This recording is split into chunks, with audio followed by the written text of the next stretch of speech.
नमस्कार दोस्तों, मेरा नाम है विजय कुमार। आप देख रहे हैं कॉमिक्स पिटारा चैनल को। तो चलिए दोस्तों, वंडरमैन परमाणु की इस शानदार कॉमिक्स को शुरू करते हैं, जिसका नाम है नहले पर दहला। अब देख सकते हैं इसका कवर पृष्ठ, जो कि कुछ इस तरह का है। देख सकते हैं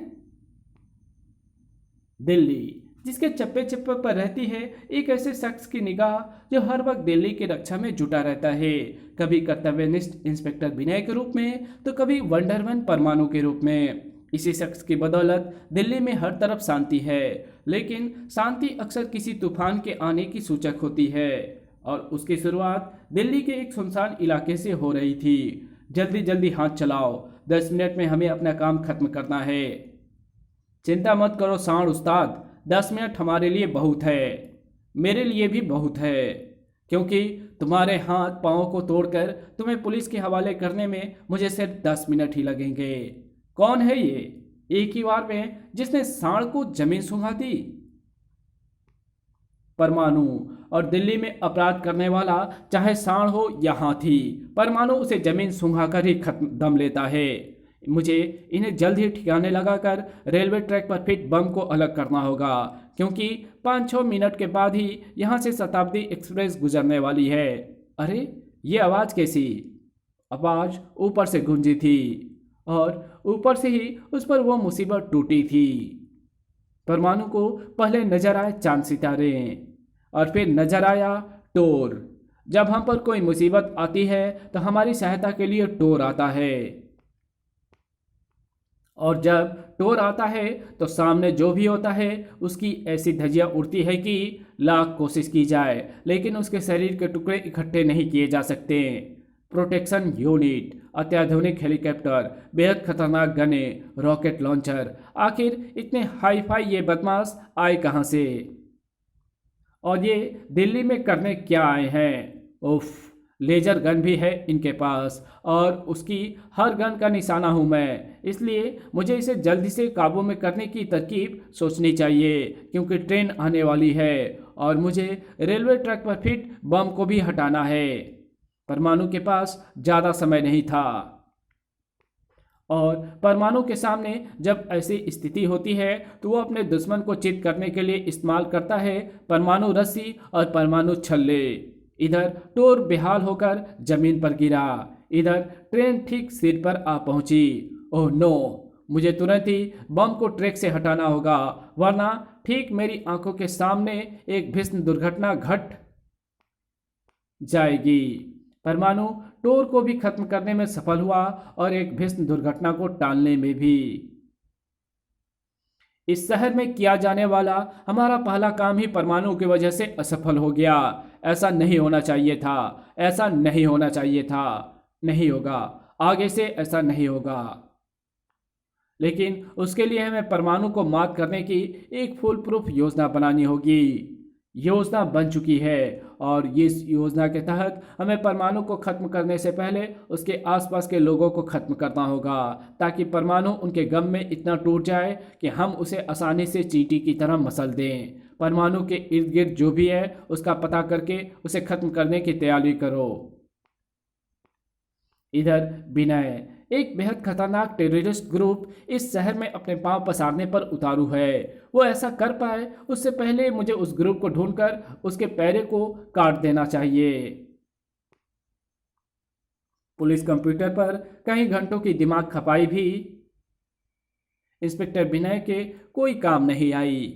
आधुनिक हेलीकॉप्टर के साथ साथ हाई फाई विदेशी हथियारों का इस्तेमाल करने वाले किसी भी गैंग का विवरण इस सुपर कंप्यूटर में नहीं है। इसका मतलब जिस गैंग के साथ मेरा टकराव हुआ वो कोई विदेशी गैंग है। और अगर सचमुच यही बात है तो आने वाले दिनों में मुझे बेहद सतर्क रहना होगा, क्योंकि वो गुंडा अपना दूसरा हमला करने की तैयारी कर रहा होगा। सचमुच दूसरे हमले की तैयारी चल रही थी। छिपरा, ममता पाठक और सीना परमाणु के नज़दीकियों के बारे में गहन छानबीन से इन्हीं तीनों लड़कियों के नाम सामने आए हैं। दिल्ली वासियों ने परमाणु को अक्सर इन तीनों लड़कियों से मिलते हुए देखा है। ऐसा है तो जाओ, इनमें से किसी एक लड़की को अपना निशाना बनाओ और उसे सदा के लिए मीठी नींद सुला दो। Okay boss. जिन 3 लड़कियों पर खतरा मंडरा रहा था उनमें से एक परमाणु के साथ ही थी। ओफ, धीरे उड़ो परमाणु, मुझे डर लग रहा है। तुम्हें डराने के लिए ही तो तेज उड़ रहा हूँ सीना, क्योंकि जब तुम डरती हो तो और भी ज्यादा कसकर मुझसे लिपट जाती हो। दूसरी लड़की चिप्रा। इस घटना के एक एक पहलू को हमने अपने कैमरे में कैद करना है रोहित, क्योंकि इस घटना से संबंधित स्टोरी अपने अखबार के लिए एकदम सुटेबल रहेगी। अरे, अब तुझे किसी स्टोरी की जरूरत नहीं है लड़की, क्योंकि तेरे जीवन की स्टोरी का दी एंड होने वाला है। आऊं! ये बदमाश मुझे मार डालने के मूड में है। अगर अपनी जान बचानी है तो मुझे भागना होगा। भागकर तो बच नहीं सकती लड़की, क्योंकि तेरी जिंदगी के दिन पूरे हो गए हैं और तेरी मौत इस गन से थ्रो होने वाले चाकुओं से लिखी है। हमलावर के हाथ में थमी गन से खतरनाक चाकू तो बहुत निकले थे, लेकिन एक भी छिपरा तक नहीं पहुंच पाया। परमाणु, क्योंकि छिपरा तक पहुंच गया था परमाणु, और ऐसे मौके पर परमाणु के पहुंचने का एक ही मतलब होता है, खुद उनका शिकार हो जाना, जो शिकार करने आए थे। बताओ, तुम सब इस लड़की की जान के पीछे क्यों पड़े थे? इन्हें जवाब देने नहीं, हमला करने भेजा था। जवाब देने के लिए तो मैं हूं परमाणु, और मेरा जवाब है ये। उफ, ये तो ब्लास्ट कर रहा है। ब्लास्टर ब्लास्ट नहीं करेगा तो और क्या करेगा? वैसे भी मैं ये धमाके इसलिए कर रहा हूं क्योंकि मैं इनका प्रोटेक्टर हूं। प्रोटेक्टर? ओह, इसका मतलब ये गुंडे भी उसी गैंग के सदस्य हैं जिनसे मेरी मुठभेड़ रेलवे लाइन पर हुई थी। पहले वाले गुंडे को बचाने टोर आया था और इन्हें बचाने ये ब्लास्टर आया है, और ये ब्लास्टर टोर से कहीं ज़्यादा खतरनाक नजर आ रहा है, क्योंकि इसके पास टोर से भी ज़्यादा खतरनाक हथियार है। मुझे जल्दी इसके हथियारों को ठिकाने लगाना होगा, और इसके दिमाग को भी। इधर परमाणु ने अपने हाथों से वो परमाणु रस्सी छोड़ी, तो अपने एटॉमिक पावर का इस्तेमाल कर परमाणु, मैं अपने इस एटम सकर गन का इस्तेमाल करता हूँ, जो किसी भी तरह की एटॉमिक पावर को अपने अंदर खींच लेती है और उसे बेकार कर देती है। ओह, परमाणु छल्ले का हस्र भी परमाणु रस्सियों जैसा हुआ। ओह, ब्लास्टर ने परमाणु छल्ले को भी अपनी गन में सोख लिया। इसका मतलब मुझे इससे उड़कर तब तक बचते रहना होगा जब तक मैं इसे निपटने का कोई तरीका ना ढूंढ लूं। लेकिन तेरी इस उड़ान को ही खत्म करना होगा, और ऐसा मैं अपने इस गन से आसानी से कर सकता हूं, क्योंकि तू उड़ने के लिए जिस शक्ति का इस्तेमाल करता है वो निश्चय ही परमाणु शक्ति है। उफ, परमाणु सचमुच नीचे आ गिरा, और परमाणु का इस तरह गिरना ही परमाणु के लिए खतरनाक साबित हुआ। च च च च च आखिर नीचे आ ही गिरा ना। चल, अब मैं तुझे इतना ऊपर भेज देता हूं कि तो फिर कभी नीचे ना आ पाए।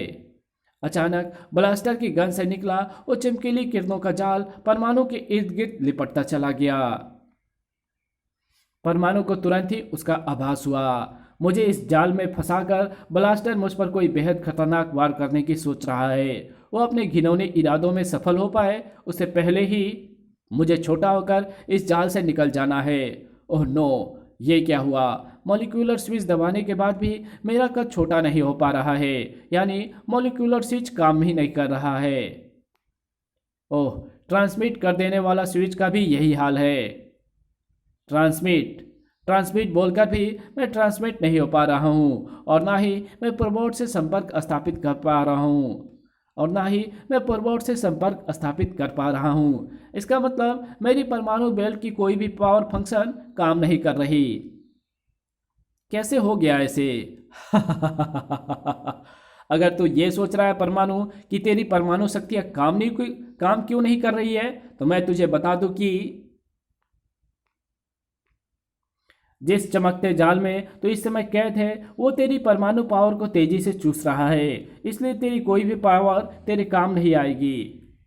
और जाल से निकलने के बाद तू अपने किसी भी पावर का इस्तेमाल नहीं कर पाएगा, क्योंकि इस जाल से तू सैकड़ों छोटे छोटे टुकड़ों में बट कर निकलेगा। बुम!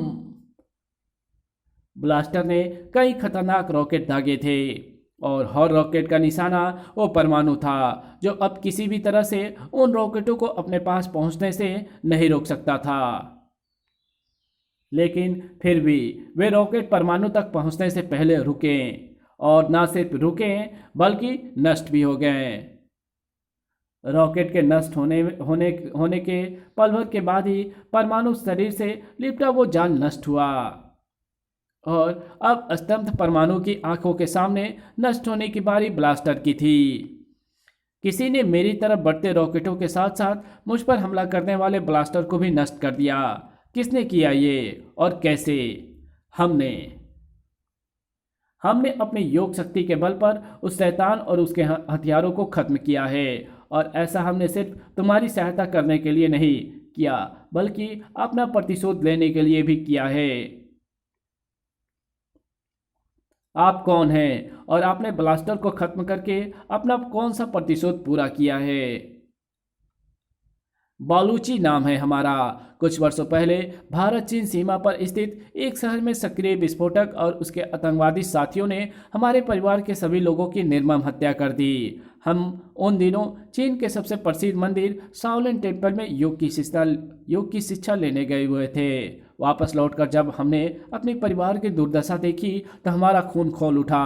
तब हमने कसम खाई कि हम तब तक चैन से नहीं बैठेंगे जब तक विस्फोटक और उसके सारे ग्रुपों को खत्म नहीं कर देंगे। लेकिन हमने ऐसा कर पाने से पहले ही चीन सरकार की शक्ति की वजह से विस्फोटक और उसका ग्रुप चीन से अपनी गतिविधियां बंद करके यहाँ भारत में आ गया। उनके पीछे पीछे हम भी अपना प्रतिशोध पूरा करने के लिए यहाँ आ गए। ब्लास्टर तो हमारा शिकार बन चुका है, लेकिन अभी उसका पूरा ग्रुप बाकी है। जब तक हम अपने योग रूपी हथियार से उस सारे ग्रुप को खत्म नहीं कर देंगे, हमें चैन नहीं मिलेगा। फिर बालोची वहाँ नहीं रुका। बड़ी ही विचित्र शक्तियों का मालिक है ये बालोची। इसकी मानसिक शक्तियाँ ठीक तुम्हारी मानसिक शक्तियों से मिलती है। हाँ, लेकिन उसकी शक्तियाँ मेरी शक्तियों से कहीं अधिक शक्तिशाली और विनाशकारी है। तुमने ठीक कहा सीना। आओ, अब मैं तुम्हें घर छोड़ दूँ। उसके बाद मुझे विस्फोटक के गैंग के उन साथियों की भी तलाश करनी है जो इस शहर में अपने अपने आतंक का खूनी खेल खेलने को उतावले हो रहे हैं। अगर ब्लास्टर और उसके साथी छिपरा को ही मारने आए थे तो छिपरा की जान का खतरा अभी टला नहीं है। मुझे तुरंत ही कमिश्नर साहब से मिलकर उसकी कड़ी सुरक्षा व्यवस्था का इंतजाम करना होगा। इसी बीच इधर परमाणु और बालूची के बीच में आ जाने से हमारा मकसद तो सफल नहीं हुआ, उल्टा हमें ब्लास्टर जैसे प्रोटेक्टर से हाथ धोना पड़ा। उस लड़की को मारने के लिए हमें एक और हमला करना होगा। नहीं, अब दोबारा उस पर हमला करना बेवकूफ़ी होगी, क्योंकि अब वो लड़की पुलिस की हिफाजत में होगी। इसलिए अच्छा यही होगा कि हम फिलहाल उस लड़की को मारने का ख्याल दिल से निकाल कर उस लड़की के पीछे पड़ें जो परमाणु की प्रेमिका है, परमाणु जिसे दिलो जान से चाहता है। और इस बार हम नाकामयाब ना हो, इसके लिए मैं खुद तुम्हारे साथ चलूँगा। परमाणु की प्रेमिका सीना, कहाँ हो तुम? अचानक सीना के विचारों से छिन भिन हो गई परमाणु की याद। अरे कौन हो तुम? तुम हमारे इस तरह तुम घर में घुसने का क्या मतलब है? हमें तो यमदूत कह सकती है लड़की, और यमदूतों का कहीं इस तरह घुसने का एक ही मतलब होता है, मौत। ओह नहीं! अपने पीछे मौजूद उस आवाज़ के मालिक को देखकर बुरी तरह चिढ़की थी सीना। उसके मुंह से बोल नहीं फूट रहे थे। आश्चर्य से फटी उसकी आंखें साफ बता रही थी कि जो उसे दिख रहा था उसे देखकर वो ये बिल्कुल नहीं समझ पा रही थी कि उसकी आंखों के सामने सपना था या सच। अचानक उस शख्स की आवाज़ ने उसे फिर चौंकाया। गोलियों से छलनी कर दो इसे। ओह, सभी ने अपने हथियार संभाले, लेकिन इस्तेमाल एक भी नहीं कर पाया, क्योंकि बुड़ुम! आ आ हाथों में हुए हल्के धमाकों ने सभी के हथियार को उसके हाथों से अलग कर दिए। इस कहानी को यहीं ख़त्म करते हैं। इसके आगे कहानी पढ़ेंगे इसके पार्ट 2 में। मिलते हैं इसके दूसरे पार्ट में। तब तक के लिए बाय। वीडियो अच्छी लगी तो इस वीडियो को लाइक कर देना। चैनल पर नया है तो चैनल को सब्सक्राइब कर बेल आइकन को ज़रूर प्रेस कर देना, और जहाँ इस वीडियो की ज़रूरत हो वहाँ इसको शेयर ज़रूर कर देना। Thanks for watching my videos.